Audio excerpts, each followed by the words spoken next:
আপনারা দেখছেন অপরাধ সূত্র। বিরতির পর আবারও স্বাগত। বখাটেরা একটি মাদ্রাসার অষ্টম শ্রেণীর ছাত্রী আকলিমাকে গাছের সাথে বেঁধে আগুনে পুড়িয়ে দিয়েছে। ঘটনাটি ঘটেছে ফেনীর ফুলগাজীতে। আকলিমার প্রতি এই নরপশুদের এমন আক্রোশ কেন? এই হত্যাকাণ্ডের নেপথ্যের ঘটনাই বা কি? ঘটনার 20 দিন পরও কেন অপরাধীরা ধরা পড়ছে না পুলিশের জালে? ফেনীর ফুলগাজী উপজেলার দারুল উলুম মাদ্রাসার অষ্টম শ্রেণীর ছাত্রী আকলিমা নৃশংস হত্যাকাণ্ডের পেছনের ঘটনার খোঁজে মাঠে নামে অপরাধ সূত্রের ক্যামেরা। আকলিমার বাবা কাজী শফিকুর রহমান, বাড়ি একই উপজেলার উত্তর দৌলতপুর গ্রামে। 3 বোন 1 ভাইয়ের মধ্যে তৃতীয় আকলিমা ছিল এবার জুনিয়র স্কুল সার্টিফিকেট পরীক্ষার্থী। এই মাদ্রাসাতেই আকলিমার প্রতি লোলুপ দৃষ্টি পড়েছিল সুমন নামে এক বখাটে যুবকের। প্রেম নিবেদনে সাড়া না পেয়ে প্রতিহিংসার স্পৃহা জেগে ওঠে তার মনে, আর এখান থেকেই শুরু হয় ঘটনার সূত্রপাত। মাদ্রাসা গেটের সামনে ভাই সোহাগের বন্ধ এই কনফেকশনারি দোকানেই বসত ঘনিয়ামোড়া গ্রামের লোকমান হোসেনের ছেলে সুমন। ক্লাসে আসা যাওয়ার পথে আকলিমাকে প্রায় উত্ত্যক্ত করত সে। আকলিমার একমাত্র ভাই আসাদ বিষয়টি জেনে তার বন্ধুদের নিয়ে সুমনকে সতর্কও করেছিল। পাশাকে একদিন মাদ্রাসা থেকে আসতে ডিস্টার্ব করছে আর আমার ছেলে আর বন্ধু বান্ধব ইয়ারে জিজ্ঞাসা করছে যে কি হয়েছে। তখন সুমন বলছে যে না, আমি কিছু করি না, এগুলো হয়তো তোমাদের ভুল ধারণা, আমি আর এগুলো কিছু করি না, যদিও আমি কিছু করে থাকি তাহলে আমি মাপ চাই, আমি ভবিষ্যতে এগুলো আর কিছু করবো না, এটাই পর্যন্ত মিটে যাক, আমি এগুলোর সম্বন্ধে কিছু জানি না, তুমি আমাকে ভুল ভাবতে, এটা তো ভুল হইতে পারে, ভুল বুঝতে পারো, এটাই বলছে। এই ঘটনার পর আসাদ এইচএসসি পাশ করে লেখাপড়ার জন্য চলে যায় ঢাকায়। 2 মাস আগের কথা সেটা। আসাদের অনুপস্থিতিতে আবারও মরিয়া হয়ে সুমন উত্ত্যক্ত করতে থাকে আকলিমাকে। গত 13 জুন মাদ্রাসা থেকে বাড়ি ফেরার পথে গতিরোধ করায় সুমনকে আকলিমা গালমন্দ করে। এতে সুমনের প্রতিহিংসার আগুনে যেন তেল পড়ে। আর এই ঘটনার পর থেকে আকলিমাও ভয়ে মাদ্রাসায় যাওয়া বন্ধ করে দেয়।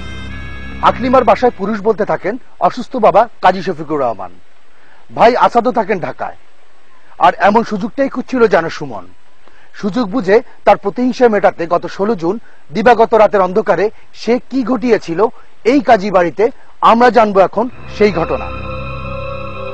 বরাবরের মতোই ওই রাতে প্রকৃতির ডাকে সাড়া দিতে ঘর থেকে বের হয়েছিল আকলিমা। আগে থেকে ওত পেতে থাকা সুমন সহ তার বন্ধুরা আকলিমাকে মুখ চেপে নিয়ে যায় পাশের বাগানে। এরপরই আকলিমার চিৎকার ভেসে আসে।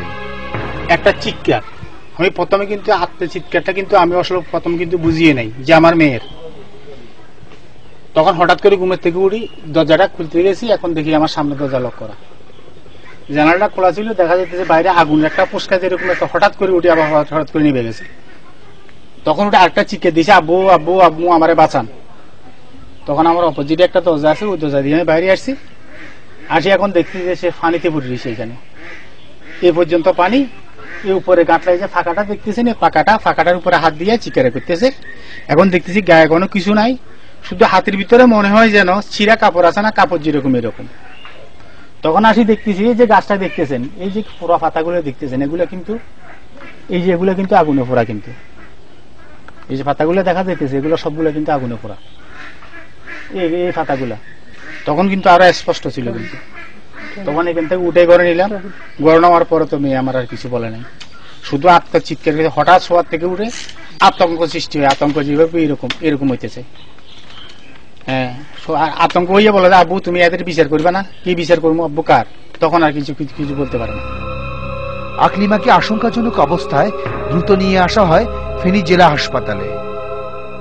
তখন ঘটনা জানতে চাইলে অপরাধ সূত্রের ক্যামেরার সামনে এভাবেই নির্বাক থেকে কেঁদে দেয় আকলিমা। তার অবস্থার অবনতি ঘটলে তাকে নিয়ে যাওয়া হয় ঢাকা মেডিকেল কলেজ হাসপাতালের বার্ন ইউনিটে। 5 দিন মৃত্যুর সাথে যুদ্ধ করার পর গত 21 জুন সেখান থেকে আকলিমা চলে যায় না ফেরার দেশে। তবে মৃত্যুর আগে মুখ খুলেছিল সে। আম্মা অসুস্থ, আব্বু অসুস্থ, আব্বু স্ট্রোক করছে 2 বার, আম্মা অসুস্থ, আম্মা স্ট্রোকের মতো, আমার ভাই একটু গরম, এই জন্য ডরে কারোকে কিছু বলে নাই, মরার আগে সবকিছু এবারে বলছে আর কি। মারা যাওয়ার আগের দিন ডাক্তারও ছিল এখানে হাসপাতালে, যে বানাইড়ে এক ডাক্তার ছিল, তখন আমার বললো যে আমি বসা, আমার বললো যে আব্বু আমি যখন আমি মনে করছি আপনারা সজাগ, এই জন্য আমি সামনের দরজাটা খুলি, যখন বাইরেতেছি তখন কামাল আমার মুখ চাবি ধরছে। সুজন, এই শান্তু আর সুমন দুইজন আমার হাত চাবি ধরে আমার নিয়ে আসে, নিয়ে এই গাছের সাথে বাঁধছে, হাতে আমার ইয়া দিয়ে গাছের সাথে বাঁধছে, বাঁধার পরে আমার গায়ে কেরোসিন ডালি দিয়া তখন এরা এখান থেকে ফালাই গেছে। এরা বলছে যে কখন মারা যাওয়ার আগের দিন, তখন এখানে ডাক্তার ছিল, আমি ছিলাম। বোনের মৃত্যুর দিনই 3 জনের নাম উল্লেখ সহ অজ্ঞাত 5 জনের বিরুদ্ধে ফুলগাজী থানায় মামলা দায়ের করেন আসাদ। এই মামলার আসামি গুনিয়ামোড়ার মনির হোসেন সুমন, উত্তর দৌলতপুরের কামাল উদ্দিন ও শান্তু সাহাকে এখনো পুলিশ গ্রেফতার করতে পারেনি। কামালের বাড়িতে ঝুলছে তালা, তার পরিবারের সবাই গা ঢাকা দিয়েছে। সুমনের পরিবারের দাবি ঘটনার রাতে সে বাড়িতেই ছিল।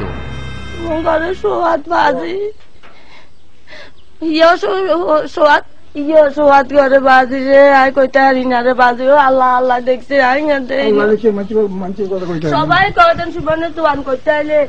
সুমনের 16 তারিখ রাত্রেবেলা কোথায় ছিল? ঘরে। এখন আকলিমার ঘরে তার পড়ার টেবিল, বই খাতা সবই আছে, নেই শুধু সে। তার পরিবারের কেউ এখন আর পুলিশ হবার স্বপ্নও দেখেন না। তাদের সবার মনের স্মৃতির জানালায় বারবার উকি দিয়েই চলছে আকলিমা।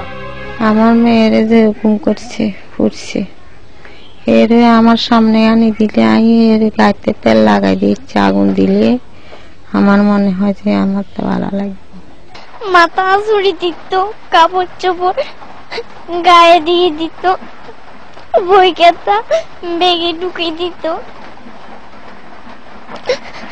পরীক্ষার সময় 10টা পর্যন্ত পড়াইত। ঘটনার দিন সকালবেলা আমার বলতেছে আব্বু পুলিশে যাইতে কত বছর বয়স লাগে? আমি বললাম যে কেন? আমার খুব ইচ্ছা যে আমি পুলিশে যাবো, পুলিশে যেয়ে দেশের সেবা করবো, এটা ছিল তার শেষ ইচ্ছা এবং শেষ কথা। এখন তো সব শুনলে যেন মনে হয় এখান দিয়ে আমার আকলি বেড়াইতেছে, এখান দিয়ে বলতেছে আব্বু ওষুধ খাও, এখান থেকে আব্বু নাস্তা খাও, তুমি হাঁটি আসো, এই তো কথা আর কি। আমার মনে হয় যে পৃথিবীতে আমার কিছু নাই, সব শেষ। আসামি গ্রেফতার না হওয়া এবং পুলিশের ভূমিকা নিয়ে আকলিমার পরিবার সহ তার সহপাঠী এলাকাবাসী ক্ষুব্ধ সবাই। আমার মনে হইতেছে এটা অন্তত আইওয়াস, এই জন্য মনে হইতেছে যদি আইওয়াস না হয় তাহলে 15 দিনের ভিতরে একটা আসামি কি হয়ে ধরা পড়ে না, পুলিশ কেন ধরতে পারতেছে না? এটাতে আর এরা তো আর ফাতালে যায় নাই, এদেশ থেকে উড়ে যায় নাই, নিশ্চয়ই দেশে আছে। তাইলে সরকারের পুলিশ বাহিনী গোয়েন্দা সংস্থা কি করে যদি না পারে? নিশ্চয়ই কোন রহস্য আছে এখানে। এটা যদি বিচার উচিত বিচার না হয় তাহলে তো সমাজ এটা ঘটতে থাকবো, হইতে থাকবো। আমরা চাই না এভাবে আর কোন এইসব ঘটনা আর আমাদের এলাকাতে হোক, কঠিন ভাবে এটা শাস্তি আমরা চাই। বখাটে ছেলের কারণে আমাদের আকলিমা, আমাদের সহপাঠী, আমাদের বান্ধবী আকলিমা চলে গেছে, আমাদের তো এরকম হতে পারে?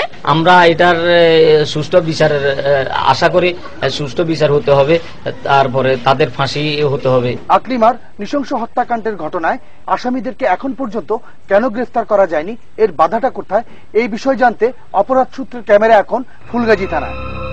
উত্তক্ত করার ঘটনাটি জানার পরও কোনো বিচার না করায় আকলিমার ভাই আসাদের দায়ের করা মামলায় আসামি সুমনের ভাই সোহাগ ও শান্তুর বাবা জহরলালকে গ্রেফতার করে পুলিশ।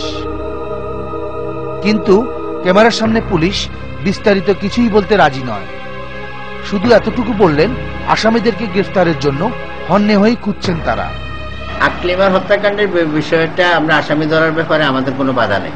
যারা আসামি, এই আসামিরা আকলিমার ভাই আসাদুর রহমানের বন্ধু-বান্ধব হিসেবে আকলিমার ভাই আসাদুর রহমান মামলা করার আগে এদেরকে ধমকানোর কারণে তারা সব গা ঢাকা দিচ্ছে আগেই। আসামিদেরকে ধরার জন্য আমরা জেলা এবং জেলার বাহিরে 8-10 জায়গায়, খাগড়াছড়ি, কুমিল্লা, নোয়াখালী, বিভিন্ন জায়গায় আমরা অভিযান চালাইছি এবং আমাদের অভিযান অব্যাহত আছে। সমাজের সচেতন মানুষরা মনে করেন এসব ঘটনায় বখাটেদের আইনের আমলে এনে সাজা দিতে না পারলে আকলিমার মতো আরো অনেককেই দিতে হবে একই রকম মূল্য।